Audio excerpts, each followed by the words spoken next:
ban.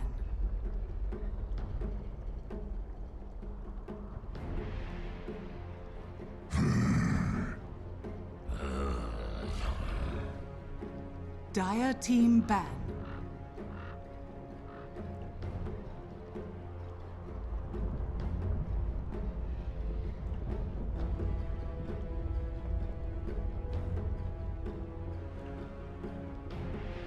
Ten seconds remaining. 5 seconds remaining. Reserve time.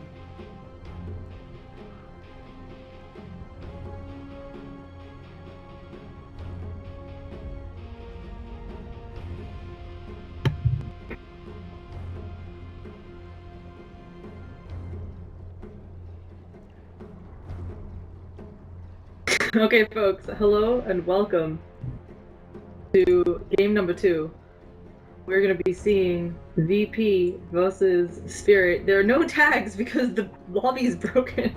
They can't set their teams. Either way, how you doing, Scan? I'm doing pretty well myself. I think FNG actually tweeted about that already. Like, please fix, let us be able to choose our teams. So hopefully it'll get attention, get fixed pretty quickly. They can sometimes, but like it's not like constantly working, if that makes sense. Yeah, even more of a curious bug. Got to discover what the actual conditions are causing it. But look at that, Virtus.Pro. Is this the 5th game in a row that they've gone for Lion first pick? I think it is. Yes. So for those of you who don't know, obviously VP just played a match before this, and it was all Lion down the road. They were against PR. Bounty Hunter gonna come out of Spirit again, and Lone Druid. This is the same picks. Sorry. I think the only change is IO was banned. I think last time slot or second phase, but I could be wrong on that. Yeah, Earthspirit's banned this time, so Virtus.Pro won't be able to put that in their draft. But yeah, they do love their Lion, and Spirit love their Bounty Hunter Lone Druid opening. I mean, I still think Spirit had a much easier draft to win with last game. I think Spirit were probably, like, draft-wise, quite favored. The window for VP should have been quite small. Spirit kind of screwed up, made the window bigger, and got quite outplayed ultimately, honestly. So I don't think there's a huge reason for them to go for like a different approach to the game to what they did last game. Well, VP are gonna get the Lifestealer this time, which was last game. I think Spirit banned it in the second phase because Lifestealer, it's pretty cool in this meta. Lifestealer is like, we talk about the meta being about like tanky strength heroes. Lifestealer is a tanky strength hero that counters other tanky strength heroes. Like, that seems pretty good right now. Reserve time. I think as well, it's really, I mean, it's pick your poison, right? For 4-team Spirit. They had to ban the Earth Spirit here, and that meant that for VP, they're like, okay, you ban the Earth Spirit, our next priority is the Lifestealer. You're not going to be able to get it in the next round of bans.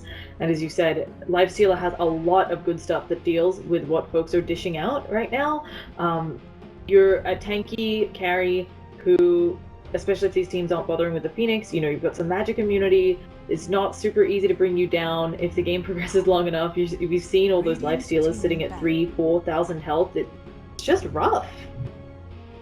Lifestealer like Ursa is also very good at killing the Red Bear, which is quite important. I feel like that's like a priority in VP's mind. They're gonna have something that's good team with the Lone Druid. They know going into the draft that Spirits are gonna pick the Lone Druid, and FNG's kind of planning around, well, how do we deal with it? One way to exploit it is to be able to kill the Spirit Bear quite easily. Another way to exploit Lone Druid is to just be aggressive, like they were in last game. I felt like they went maybe a bit too all in on it, but Lone Druid's a hero that doesn't have any kind of versatility to it. It's just farming to its item, then it's farming to its next item, and eventually it's trying to fight you. So it's not that surprising that they pulled aggression into their draft, because the other team is playing in some sense with one less hero, and you could make a similar argument for Bounty Hunter at some points, where like the hero is not really pulling its weight. So that's kind of where Virtus.Pro's approach came from last game, I think, and I wouldn't be that shocked to go for a similar kind of approach this game, but maybe not that much as all in. Well, gonna be the Puck ban out. This is another hero we've seen in the earlier series against PR, VP, and PR picked that bad boy up quite a bit, so we'll see it get knocked out, and then also the Doxia. Heroes that they don't want to deal with in this game. Again, like we talked about, even though in previous series we've seen Phoenix picked up all the time, it looks like neither of these two teams interested at all in the Phoenix, which I definitely find to be super interesting. Yeah, it is, but this is something that always happens in Dota. There's certain teams and certain regions take longer to go for certain top heroes. The Alchemist was also loved a lot more in China for a long time before everywhere else. Same with the Doom. In fact, recently a lot of the big picks I feel like have started in China, and that's probably a sign that the region is like certainly making a comeback after the Shanghai Major. The Phoenix, the Doom, the Lifestealer, the Alchemist. But anyway, back to this drop. Spirit had banned Sand King, so they agree with my assessment, I think. That, you know, at least until we figured out how we want to play around that hero, Sand King, Aghanim Scepter, pretty strong thing that you can do with that hero.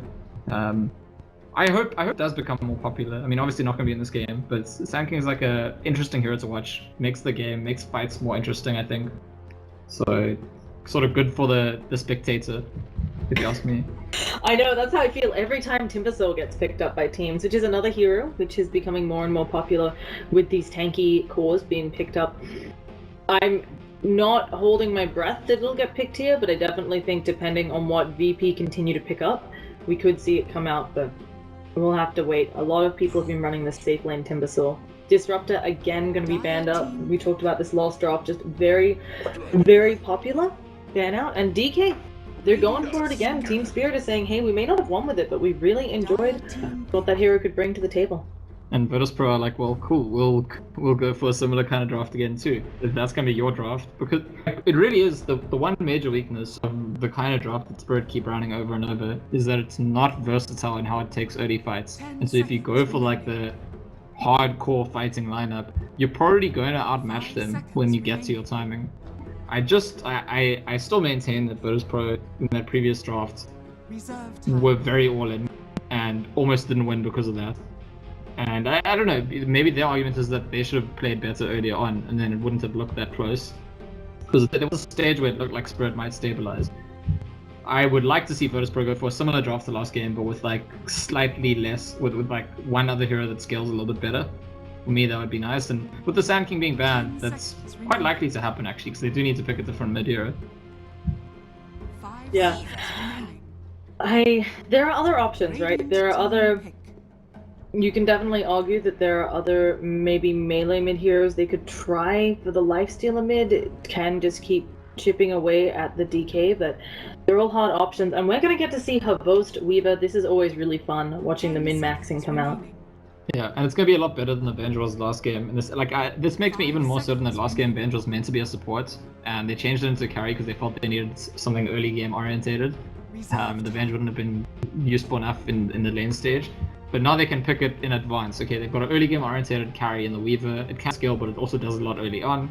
And they could pick a support whose job is to just be good at doing stuff in stage rather than like having to worry about, oh, we picked the bench, what do we do now? And it's going to be the DP for G, one of his better heroes, and does have that. I mean, this is not a late game hero, but it certainly has more scaling, I think, than a Sand King in terms of damage output.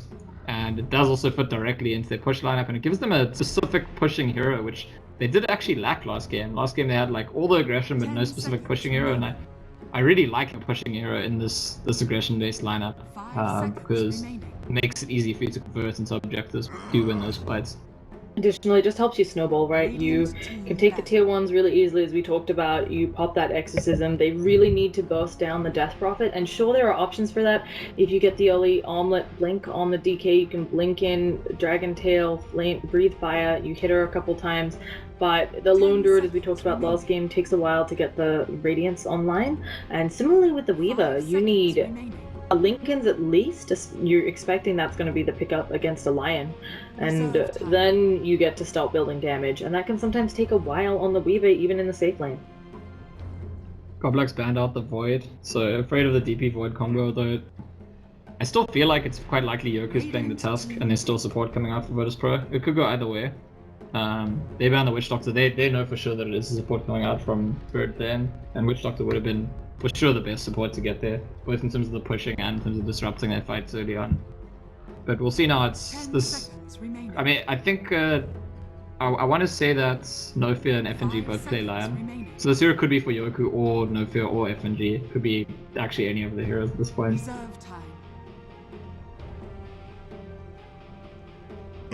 Yeah, I think. I like the Earthshaker pickup. This is going to be the support most likely, since they did run the tusk, they actually can be really flexible, but I think that the offlane Earthshake has really fallen out of favor. Yeah, it has for the most part recently. Either way would be good, and it really does position the draft in a very similar place to last game. And this suggests to me that FNG has like an idea of, he feels like he's figured out something about how you deal with this sort of draft. And of course, Virtus.Pro, FNG, they were at epicenter. Liquid were doing these kind of drafts. They were doing really well. They won the tournaments, and so he's had a lot of time to think about how do you deal with like super tank push core kind of drafts. And I kind of like FNG's thinking here, that the weakness of those drafts is that they're just really not versatile in the early skirmishes and fights, and I like his approach, and I think I'd probably back Virtus.Pro to do a better job of it than they did last game, and I would probably put them ahead from the draft. Yeah, we'll have to see. I do also like, because of Phonic's old tags showing him on Nobby. I do really like the support duo though on Team Spirit. We've talked about this before, but Bane can be a very strong lane dominator. So you're there, you should be able to zone out this offlaner. Yoku's gonna probably want an Iron Talon here, because it is very difficult to be the Earthshaker. Actually, it looks like they're going aggro. So this changes things up a lot. And the Bane has started with 2 Fairy Fires in addition to just being a Bane. So there's definite intention to just get super aggressive up in people's face from Team Spirit this game. Well, it's very possible. And Lifestealer doesn't have the easy fallback that he once did. Obviously, does really need farm here. Can't just hop into an Ancient at level 6 and be a royal pain. Needs to be played as more of a traditional carry now. The big advantage, I think, for Spirit is that if they end up 3v3 and 1v1, Earthshaker is going to get totally dominated by Lone Druid in top left. That's a 1v1.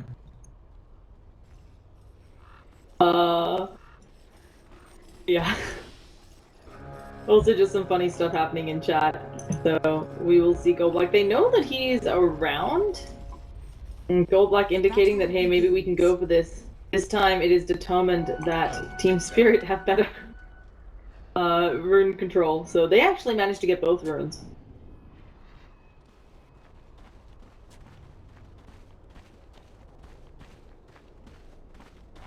I'm going to assume that Scant has died. I am back. I needed to quickly change the battery in my headphones because they're about No to worries. die. That's when you say your cat's on fire, or that pizza's at the door, you know? You just lie blatantly. Anyway, is pizza's at the door a good excuse? Does that make it sound I know that that's what happens in my games. It's like always ma grand-mère flambée or some shit, and you're like, okay. Either way, back into this game, this mid-matchup. Very standard one, kind of expecting it to get split even. The only thing I can think that might change this is if Tusk gets a really good roll in, really good Spirit Siphon, they might be able to change it around. Yeah, sure. I didn't notice this when I was changing, but Virtus.Pro managed to land a lifesteal against the Lone Druid. That's really good. That's what they wanted. So dodging the lanes is definitely a win. After the rune engagement, they had a good idea of what was going on, and it's certainly going to make life a lot easier for the Lifestealer. Already getting some good harass on that DK in middle, but of course, as we talked about, it's a DK. Good luck with making anything stick. Yep, Dragon Knights speed Dragon Knighting. That's what they do. What do you think is the game plan? Obviously, we've got a Bounty Hunter again, a bit of a similar draft from the lineup of Spirit. Would you try to use Iceberg again? Maybe group up once he has, or have a couple heroes come with him when he hits 6 to try and push towers down? Or do you think it's just kind of stack it all on protecting Havost for now? Say that Iceberg can handle himself with that Dragon's Blood. Yeah, I think they expect the Dragon Knight to be able to handle themselves, and they'll come around occasionally. Oh, he's being gone on here, but yeah, he's gonna come out alive. I think the overall game plan of both teams this game is more or less identical to last game. It's actually a very interesting thing to see, where both teams kind of like stick to their guns and say, you know what, we think that our matchup was pretty decent, and I think last game Spirit's matchup was a lot better. They still ended up losing. I think this game I don't necessarily agree with that, and wouldn't surprise me that much of the game if we hit that critical timing like we did last game for Virtus.Pro, but it goes even better than it did last time. And Spirit, well, for their part, there's still plenty of time to get ahead of that timing. And they have rotated flank to the top lane, they've got 3 heroes here, and they might go for some immediate aggression, but it's difficult for them to make a kill with the... You know, Bounty Hunter's got a slow. Oh, notice they go on to No Fear. The body blocks do come out. The Hex going to Gold Black. They're doing a good amount of damage. There's a Nightmare on No Fear, but suddenly Tusk is here. Bane over on the sideline. They managed to put the Lion in the Snowball as well. No Fear getting very low. The Fairy Fires may just save Sonic from being the first blood. Oh, another Fairy Fire. The slow from the Genetic and FNG get in range. He has Snowball in 8 seconds. He's gonna start claritying up. He has Ice Shards in 1. Whichever one he uses, he won't have the other, and unfortunately doesn't bring down Funnick. Can't continue to chase here. FNG may be in trouble as well. Funnick does have the Brain Sap, and it should be enough to get the last hit here. Oh, Black gets it, and what looked to be an easy kill on the Bane completely turned around both those Fairy Fires. Yeah, pretty impressive that they managed to even make that original kill, because like a Bane and a Bounty and a Lone Druid, that is not a killing combination. But by the way, while that was all happening, the Dire's courier died, and I think it had Iceberg's bottle on it. I don't know where or how it died, but it did. So it's like almost as big a swing as those 2 kills going in the direction of Spirits. They use the courier and the Dragon Knight needs to wait. And sorry folks, I can't show you the courier because this patch somehow, I don't super know why, but my courier bind now always shows you the 4th hero on the Dire. So I can always show you Lone Druid really fast, but courier is unbound right now in the observers for me. So figure it out. Iceberg's being dived. They really want to abuse the fact that he didn't get his bottle, and they're gonna get the kill this time, I think. It took them quite a while. Nothing Bane can do. Can't really get a return kill since neither of them were low. And it's the 3rd Snowball in we've seen. 3rd Spirit Siphon Snowball in combo finally gets the kill. Yep, Iceberg actually went for the 2nd point in Dragon Blood this time. I think that's again another sign of the fact that he didn't have his courier. What is... Oh, that looked like a scan. That was just a... I don't know what that was. But... Probably just TB in or something. It's definitely... Yeah.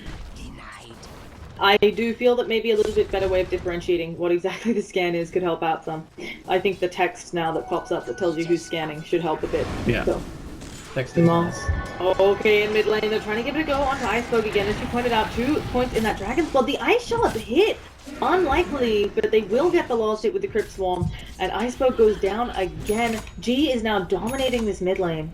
Yeah, and here's the thing, like, I just don't know how they killed his courier. Like, I feel like it probably must have been his own mistake. Like, the courier was just too close to the lane that DP killed it, because the reason that he's being crushed in this lane is because his courier was killed. That's, like, fundamentally almost the only reason.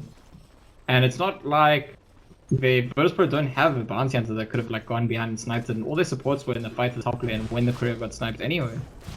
So it's too bad that we missed it, but I suspect that Iceberg got his own courier killed.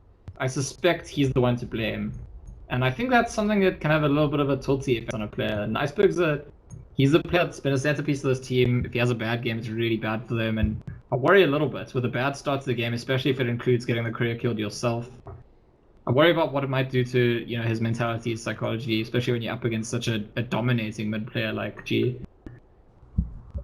I think you mentioned a little bit of tilting, and it's something that puts you in a bad spot, but I think moreover the fact that the Tusk is constantly in mid lane and that they haven't been able to on Spirit make anything happen elsewhere, that might almost be more frustrating, because you're sitting there and you are trying over and over to make something happen, or just trying to stay alive in your lane, and you're like, okay, top, why aren't you getting kills then? Why is this Lion not dead? Why is the Lifestealer still just farming up a storm? Well, the Weaver's crushing the Earthshaker, by the way. So we thought the Lone Druid would crush the Earthshaker. The Weaver did just the same job once the lane settled down eventually. Speaking of going in onto the line, we have a TP coming out. Tusk maybe to the rescue, but will it go like last time? Goldlight gets Nightmare up to avoid some of that damage, but they should be able to bring him down. Even the DP has come up here. But she will Spirit Siphon the bear, and it's not looking like too much else will happen there. She does have Exorcism. They might be grouping to take the safe lane tower. I don't think so. I think they go back to the mid lane just because they don't want to give Dragon Knight that amount of time and space to make that kind of recovery. But the point I wanted to make before, Perverse is the one who's really benefiting the most from the lane stage for Spirit, like in a very, very big way. I don't know because this version of the team is new, Perverse only recently joined them, but my feeling is that it's not good enough if the trade-off is Iceberg does terribly and Perverse does well, because It just feels like they need Iceberg to be. He's the more important one to be doing well to them. Spirit definitely play around their team with Iceberg as a pillar, but it could just be, as you said, they haven't been together in this incarnation for ages, and it could actually be that Havost will prove to be as much a pillar. The Exorcism is going, Iceberg gets Fissure blocked out, Spirit Siphon still going, a few more auto attacks, and Death Prophet able to bring him down again. That is Iceberg's third death here. Havost coming on in, but the Exorcism still active. Gold Black as well. Power will go down in their favor. Havost gonna take a little bit of damage here. A nice stomp. They can see you, Havost. He needs to back on out, but he does manage to get the time lapse off in time and will not go down to the Earth Spirit, and Gold Black will be fine as well. No, the Crypt Swarm. A nice play there from G, just as the Exorcism ending. That's a pretty classic Havost play, like super close, nearly just beats for nothing, in the end gets the kill, gets out, looks good this time. But that's Havost for you, and that's maybe why I feel like it's better for them to have the value on Iceberg than Havost, because it's more reliable. Or top lane, more They aggression. roll on in the Hadoken from the creeps, helping the enemy. Dire creeps, and maybe Ghostic in trouble, but the Savage Roll from the bear gonna stop this aggression, and I don't know if they have detection for the Bounty Hunter here. Yeah. So they actually need to be careful their Lifestealer. There is Shuriken up on the Bounty Hunter, and if Aloha Dance isn't careful, he could take a tumble. It's level 1 Shuriken. I don't think it's... They're actually about That's to great. open up on Gold Black themselves. They managed to stun him up. There's the open wounds that Aloha Dance ate the mango for, and Gold Black goes down. Yep, so... Same situation continues in this game, where the only one really getting a lot of value in this game for the side of Spirits is the Weaver. And so we keep having to look to what's Havost's impact going to be in this game. Like a game-saving impact? Because you got to see it coming that Virtus.Pro are trying to do what they did last game, and they're very close to that point. They're like 4 or 5 minutes away from the kill train starting, and at this point, it sort of feels like Weaver's going to be the only hero who's even close to ready to take on that kill train when it assembles. Radiant's bottom tower is under attack. Well, as you said, at the very least, Havost is farming up a storm. He's actually got the Lightstone up, so this will make quick work of the tower in bottom. I'm really interested to Iceberg see... might get caught again. No, they scout him out, but sorry. No, I'm just really interested to see what build Havost decides to pick up on the Weaver, since we have seen a lot of different builds with the introduction of Lightstone. Looking like it's Ghostic who's going to be the one caught out. Exorcism is popped, Snowball in onto him as well, and that'll be a quick pick on the bear. G is now 5-0. Dire's top tower is under They need to do something about this Death Prophet. Yep. He's very good at this hero, he's a very good player, and this is like the perfect hero to carry them in this game with the playstyle they're going for. It's very, very concerning. And again, we just keep looking down that bot lane at that little ant. Looks like he's rushing a Dragon Lance. That's fair. It's got really Which is good pretty stats good. after the patch. It's a great stat item for hero. I think I wouldn't be surprised if it's like a go-to starting item going forward on this hero. But he's gonna have to get involved soon. More than just, the occasional kill. He's gonna have to get properly involved soon. And he is coming through to the mid lane right now. Okay, Dust onto Gold Black. Ice Shard's gonna block him out again, and just really nice play. VP are really working these positioning spells that they have. Both the Ice Shards and the Fissure in top and mid lane have been really on point. Yeah, Ghostic still doesn't have his Midas. He's getting pretty close to it. The timing's not that terrible. Slower than he'd like it to be. Iceberg has pretty much nothing. He's got as little as the Earthshaker, and the Earthshaker really was against the Weaver, got like 3 creeps in the time the Weaver had like 20.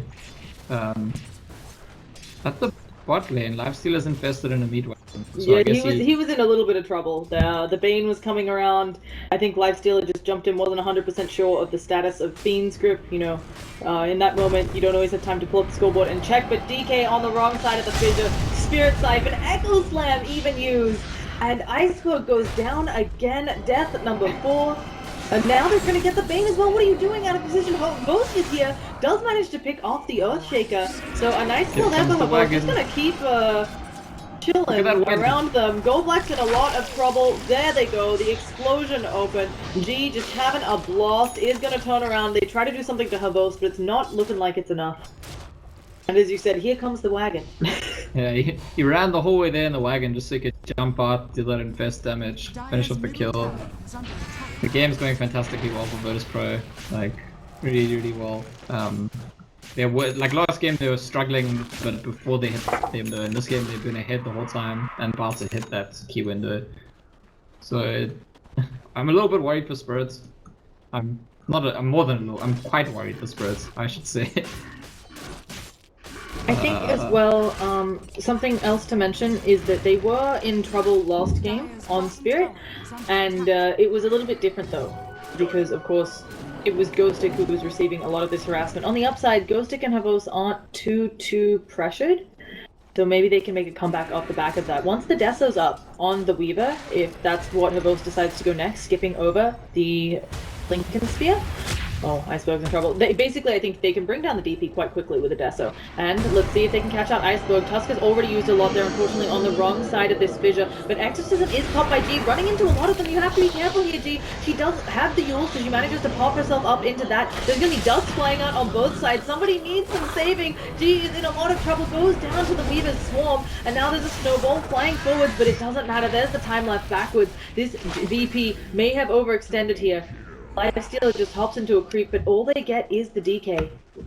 Yeah, and the kill on G was worth like 1,000 gold there because of the Wicked 6 streak. So it's like a lot of gold that goes Vost's way. It's gonna be very interesting to see if he does go the Desolator or chasing a Lordons here. But I think Rage TP should do. Oh, no, Beam's Grip at the ready. Aloha Dance gonna fall. Tried to do what he could, didn't realize I think that the Bane had hit level 6 or was around. It is nighttime. So if you're a Weaver now, you want to go Desolator and then BKB, I think. I was just thinking before that fight he might be forced to go straight into the BKB, but because he got so much gold there, could actually be fine to go for Desolator first. There's still the Dragon Knight, even though that fight was ready for Spirits, the Dragon Knight still died at the start, and he's still having huge problems. Iceberg is 0-5 and 0, no farm in the world, and this is a weakness of Knights. Like, this is a hero that is very difficult to shut down in lane, usually just gets value. But in those few games where he doesn't, the hero is quite useless when it's got nothing out of the lane. And it takes a long time to recover. Like, once he hits level 11, he could be farming stacks with his ulti, but until then, he doesn't have a good comeback mechanism. Very difficult. I think for Iceberg, doesn't even have upgraded boots, but luckily Havost and Ghostic are doing a good job here of keeping up, and I will say it once again, Weaver will hit like a truck. Yeah, getting coast. They do have some dust. He manages to time lapse backwards. Do they have anything else for him? Spirit Siphon, they're going to try to silence him up, but they do not get it. Silence on CD, so Havost's just going to wiggle away. Okay, so this was like a really weird, like tactically a really weird attempt to kill him. I don't know if you saw how it started. G just started straight up with the silence, and I feel like the way they make that kill is by starting with the Yules, and then after the Yules sequencing into the silence of the Lion's Stun. Because by starting with the silence, the Weaver could just run to the side, the other heroes couldn't get in range, and from there there's too many play possibilities for the Weaver. I think they maybe could make that kill. It would be really big if they did. And oh, they are going to find themselves Aloha Dance Fiend's Grip. They are all working in on him now, and this should be a kill. Can he get to a creep wave? No such luck. Omelet toggling not going to save him, and a nice pickoff by Spirit. They are 100% back in this game. The gold drop is about to be in favor of them. Yep, and there's the Desolates on Weaver as well, who just avoided a gank recently. I'm pretty sure we'll build into a BKB next, and will be pretty impossible to deal with once he gets it. Yeah, the only remaining problem for Spirit is that Iceberg is still nowhere. Okay, there's going to be a roll onto Gold Black, and he will fall. But Havost still chasing, wants to auto attack No Fear. Goodbye. That was a trap kill, so Havost getting more gold in his pocket. Gonna try to find someone else, isn't gonna be able to stop them. And again, this Earthshake has got a blink now. It's like, the Earthshake has been ahead of the Dragon Knight basically all game, and this is an Earthshaker that got nothing in lane. So, Spirit making a comeback into the game, but remains to be seen whether Iceberg makes a comeback into the game, and I do still think that that's necessary. Ghostic's behind as well, where he usually would like to be, but not that far behind, but the the Dragon Knights is super far behind, and Lone Druid maybe gonna get a bit further behind now because they blink in, infest bomb into him, silence him up so that there will be no Savage Roar. Ghostic still isn't dead yet. They have to pop the Exorcism and the Ice Shot to actually push him out of the way. So Ghostic is going to be just fine. Funnick will probably go down. They might be able to turn this into a tier 2, but they've got other problems. No Fear caught on the sidelines. Big Echo Slam onto 2. Are both locked down. And they managed to blow him up before he can do anything. Goldblack tries to become invisible, but it will be to no avail. Goodbye, they say. And that Echo Slam just setting them up for greatness. Really weird, the original fights. Like, they didn't kill the Lone Druid. It's really weird, like, miscommunication or execution issue, which I've seen a few times from Virtus.Pro in the series. But afterwards, the massive play from Yoku, the individual play, which sets up for them to destroy the fight. So Virtus.Pro is still looking, you know, they're looking pretty solid here. But even though it doesn't affect the fights, I think we should be a little bit concerned if you're a pro fan. We've seen twice in this game, once in the previous game, signs of like miscommunication or misexecution, which looks like pretty rudimentary stuff that you'd expect a team of their caliber to get right. It's certainly interesting. So when I cast the Manila Manila Major qualifiers, I saw the same thing with VP.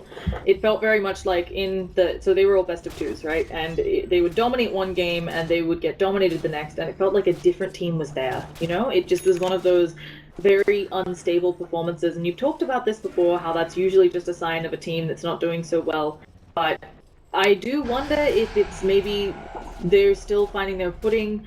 They have drafted similar 2 drafts, very similar so far, and maybe now deciding it's not what they want. I'm just not sure. No, they also have 3 very young players in No Fear, Yoku, and Lodons, and FNG is a good captain. He's got a lot of captain experience, but I think it's the first time he's been in a team where he has to sort of captain that kind of energetic, enthusiastic, uncontrollable youth on such mass. You know, he's had success when he was captaining teams that were a bit more, there were other experienced players, and here G is kind of like the other very experienced player. G is definitely the most experienced in their team, but I'm not sure if he's the kind of player who takes that kind of leadership responsibility, so it's not that surprising that there might be teamwork or coordination issues sometimes in this team. Well, they're gonna drop a sentry right on top of Goldblack, but they don't quite catch him in it. And these sentries actually do see each other, so... So one difference, I did point out that Lifestealer and like Ursa is pretty good at killing the Lone Druid bear, but Lifestealer is much worse than Ursa at killing Rosh. So that's one difference from last game. They've got the Exorcism if they want to use it to take Rosh, but we don't see VP getting like a whole lot of early Roshes just based on the fact that they had an Ursa last game like they did then. And additionally, it's easier than ever for the Dire. Here I have Weaver, who has minus armor in both the Swarm and of course the Deso that's now up, and as you said, working on that BKB. Havost going to become really difficult to deal with once that's up. Yep, I mean, he's still easy for them to deal with if they somehow catch him out. If Lion gets a jump at him with the Hex, but Lion doesn't have a blink. If Earthshaker gets a jump and chain locks, like that's the idea against Weaver, is just to chain it down, and it is very much the case that in fights where they do deal with Weaver, where they do burst down, burst early on in the fights, his team has to just retreat. I don't think they can continue fighting once he's gone. Yeah, checking in, DK status update. Working on that armlet still, taking a look around at the items while they finish off Roshan. Aloha Dance went for the Echo Saber, which I thought was really interesting. Yeah, it's good. I mean, it's a good stack gain item, it's a good farming item on all of these strength melee cores. It's especially nice on Lifestealer because of the way it works. So getting to it is like 2 big chunks, actually, of someone's HP, especially as you go on them. Oh, they are going on to FNG. Where are the TP rotations too? Coming in quickly. Snowball going to delay all of this, and Havost, he is already on out of here. Sakuchiing away. Unfortunately, FNG way ahead of his team. Havost does bring him down, but they will get Iceberg again. Finger as well. Goldblack is tracking from the sidelines. They will manage to dust him up. They see him, but they just can't quite reach him. And so Goldblack will escape, and they'll be left to deal with the DK illusions. While meanwhile on bottom, Lifestealer infests a creep, tries to jump on out to save his life. The bear doesn't quite have the radiance yet, but I think this may be more than enough. Aloha Dance tries to open up onto Funnick. Might be able to get the kill here. Brain Tap keeping Funnick alive, and there it is, the root that everybody needed. Aloha Dance just gonna try desperately to fight everyone. Is he actually just gonna walk? He's not walking away from it. He's got backup. There's the courier. They're just gonna take that out. Now they're looking for the bear. Or Yoku trying to find it. Shuriken not going to be thrown out at all. Yeah, Was Lone Bounty Druid is. Hunter? Oh. You were saying about Lone Druid? Lone Druid is a very bad hero for fighting against Lifestealer. Like, that's a. Like, I was talking earlier about how Lifestealer like Ursa can take out the Spirit Bear, but it's more than that. It's like the mechanism that lets you take out the Spirit Bear also gives you a lot of HP. So it looks like he's in a bad position, but as soon as he turns and starts attacking the Spirit Bear, it's like, well, look at that. Suddenly he's stolen a whole lot of life, and you don't have a way to deal him damage fast enough to kill him in that situation. So it's very awkward.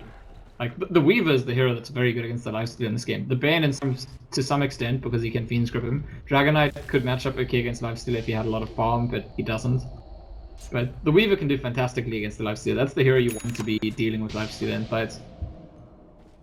I think as well the reason they backed off was I think the Bounty Hunter was ahead, seeing that the Earthshaker was coming in. And obviously Lifesteal is level 12, so now can infest Ancients again. I'm really surprised that he bothers to pop into them, but it is a good way to get, a nice protective thing. And unless you're actually fighting, he's not really chunking the towers too much either right now. Yeah, it's a pushing plan. That's what he did the last time as well. Like, you stand at the front inside this thing, and it's just HP that the enemy team has to get through if they want to stop your push. That's all it really is. It's like a battering ram. Radiant's bottom tower Very cute. is under So, attack. taking a look around, Havost almost has that BKB, about 1,000 gold away from the looks of things. I don't know if it was on the courier, but I'm gonna guess about 1,000 gold away. Once he has that, for Spirit, is it smoke gank time? I almost feel that Havost already, if he finds people alone, can kill them. I mean, I don't know if Spirits are favored for a W5. I think they're not. I think they're quite far from it at this stage. Their Weaver's really strong in that situation. But overall, it's still, I mean, Exorcism is going to be difficult to deal with. Earthshaker ulti, Tusk can be saving people. Weaver, if there's like a messy fight, could get a lot done. But the rest of the team is still going to like struggle. And okay, Smoke is broken up by Goblack's Bounty Hunter almost immediately. That's pretty nice. Yeah, that's the second smoke that he's Radiant's bottom ruined. tower is Really under good job attack. there by Go Black. We talk about this whenever we see a Bounty Hunter, but you don't... Might catch another. Oh, yeah, looks like he will go down. But even then, he broke a smoke, he tanked the gank. It's still better than them finding, worst case scenario, Havost. Yeah, so it works out. But I think Virtus.Pro might go for a move right now. DP is about to have ulti up, but they're still Aegis and Lifestealer. So I think it's a time where they might just suddenly go high ground, or at the very least go for this here too. Looks like the suddenly go high ground play might actually be it. Yeah, I'm a little surprised. We'll see if they are able to repel VP like they did last time on Spirit, but again, it's a hard ask. The BKB is up on Havost. Looks like it may have been on the courier. And Bane just freshly got the Aether Lens, so see if Exorcism is enough. Havost on the back lines. Trying to go for the courier right now. I don't know about this. He's gonna pop that BKB and begin to fight them. He needs the rest of his team to come on out. Where is he going? He's just gonna beat down the Tusk. Looks like one more attack will do it. Havost taking a lot of damage. Does of course have the time lapse. Gets over to the sidelines. Begins to Sakuchi, but they took the stun out on him. And this should be his death. He'll go down. And despite how long that took, his team unable to get out to him in time. This was not the play. This was, like, I mean, Havost clearly recognizes with BKB they can't really do anything to control him, but he gets a bit too excited about that fact, and 1v5ing the enemy team is not the play. If the fight was chaotic, his team was distracting people, he'd get a lot done. But, well, everyone's focused on him, they can't deal with it. They can just like fight him, wait for his BKB to run out, and then kill him. Aegis is gonna expire, and they seem to have no interest in go. There was the fake back. And the pause. So we gotta hype it down, hype it back up. Obviously, we've got a Yules coming out on the DK. They have Spirit Siphons ready, and He's they gotta be have dead. stuns. Yeah, he's So gotta I be don't. dead. Doesn't They look have great. a Fissure, Limestone. Earthshaker even has ulti, so if his teammates were to run in and try save him, it could be a massacre. So I think at very least the Dragon Knight dies. Okay, DK taking quite a bit of damage here. Will they be able to get him out? Doesn't look like it. And that's two heroes. They do have buybacks, but they don't want to. As we talked about, DK's already been having so much trouble farming. Being forced to buybacks just really going to put him back. He's already... I'm not sure if they can force the buyback just because DP doesn't have Exorcism yet. Oh, okay. they're going in onto the Bane. Another hero down, this one with no buyback, and it's looking like at least the tier 3 will fall. They're gonna try to do what it can with the Radiance, getting recalled there by Ghostic. Trying to make sure it doesn't go up down. soon, actually, and when that's up, they could go for the top as well. Like, this is pretty scary stuff for Team Spirits. And there's the buyback. DK has pulled back, Weaver has naturally respawned, Exorcism popping up, Iceberg gonna be silenced here, Warrior's Punch taking a lot of damage, both trying to work in the backline with the finger, and the Exorcism too much for the DK to handle. Aloha Dance getting very low, Aegis was reclaimed a while back, and so Aloha Dance is in trouble, but are both forced to use that time lapse to get back to being full health, and the BKB has worn out. Exorcism still flying around, gonna work on this poor little ziggurat here. Yoku's waiting, the creeps going Yoku's in. been waiting the whole time to jump on a burst. He just wanted to be Okay, he needs to do it soon. There's going to be a Fiend's Grip, but he manages to get on out of it. The bear is going down in a second here. There'll be no, it manages to run away. They kill off the Lifestealer. And that's quite an important kill, but the whole lane of Rax is gone. Habost in a lot of trouble here. Does not have the time lapse up for another 5 seconds, but he'll get the kill onto FNG. And despite losing the Rax, they got some important kills in return now. Yeah, Yoku waited ages to try and get a nice jump to use his ulti and combo and kill the Weaver, and then eventually he got the swarm on him, and he just couldn't blink. He had to like stand back and attack the swarm himself. So it could have been a lot better for VP. I mean, it's still great for them, but it could have been even more devastating if the Earthshaker found that blink. Maybe if he had a 4-star, could have done the trick there, but yeah, he's sending a 4-star right now, so this will make the difference. That kind of the swarm is not going to help him getting a good ulti in it again.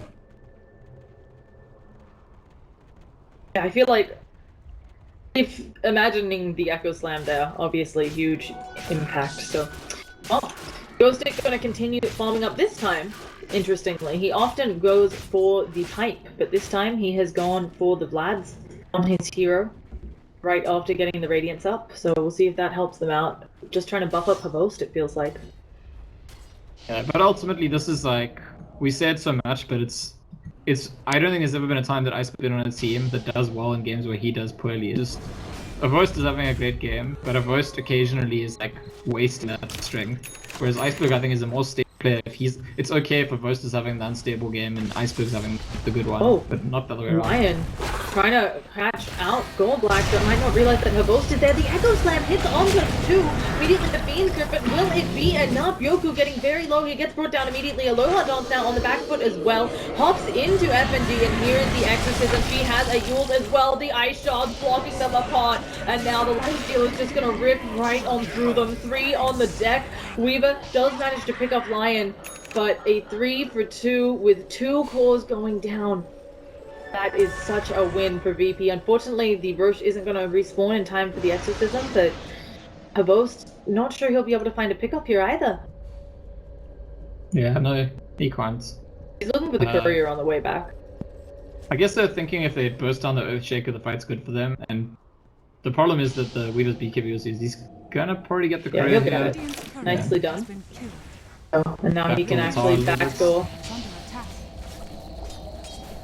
He'll reduce some of the pressure. It's a nice play, but as we talked about, unfortunately, they're falling further and further behind. I'm actually really surprised that Spirit is only 5,000 or so gold behind in this game. Yeah, the Weaver and the 100 have been keeping up. It's just the Dragon Knight who... I mean, the Bounty Hunter is richer than the Dragon Knight, by the way. And that's... Yeah. But Dragon Knight has 110 creeps. Bounty Hunter has 17. So this is like... Dragon Knight is, it's because it's 1 for 10. I mean, the bounty is also kind of beating. It's just the bounty gets more on the track and has had less important deaths, I suppose, given the timings. Has been able to save up gold, put things together, get those frees. Whereas Iceberg is, we want to talk about it, Iceberg when he has a poor game, his team usually loses. This is like maybe the poorest game I've ever seen him have. He's really struggled with this game. I mean, they just kept going on him. He's 1 in 10. Early game, they snowballed in. They didn't get a kill the first 2 times, but then third time was the charm. Had enough levels in that Crypt Swarm and the Spirit Siphon that they just brought him down. And as you said, keystone for this team. Here comes the next push. They will finish off the Lost Outer Tower. It all goes back to the career snipe, I feel like. I feel like that's why they started killing him. That's why the lane went ahead to start with. And we didn't actually manage to get it on camera, but... if there was ever again that demonstrates the significance of an early career snipe, it's this one, because it really did completely wreck that lane. BP getting ready for high ground again. They have Exorcism at the ready. Shiva's up on G as well. Oh, just also building an AC or a Lotus Orb, like this Death Prophet is going to be so hard for them to hit down. Spirit are trying to wrap around. Fnatic gonna go to the backside, and this is gonna take pretty long to actually get in on them. They've already lost the tower. At the same time, Aloha Dance is getting lower here, and now they're opening up onto G, taking quite a bit of damage, but in the back line, Lion already blown up. Her boast working on Aloha Dance, brings him down for the first life. Aegis, of course, is up there. G has to be careful here, does have Yules at the ready, manages to pop that off, so the Exorcism comes out. The Echo Slam doesn't actually hit onto anyone. Golbat gonna run off to the side, but ends up getting brought down. Her boast time lapses back into a tricky position, but does have the Sakuchi away, not in range of the sentry there.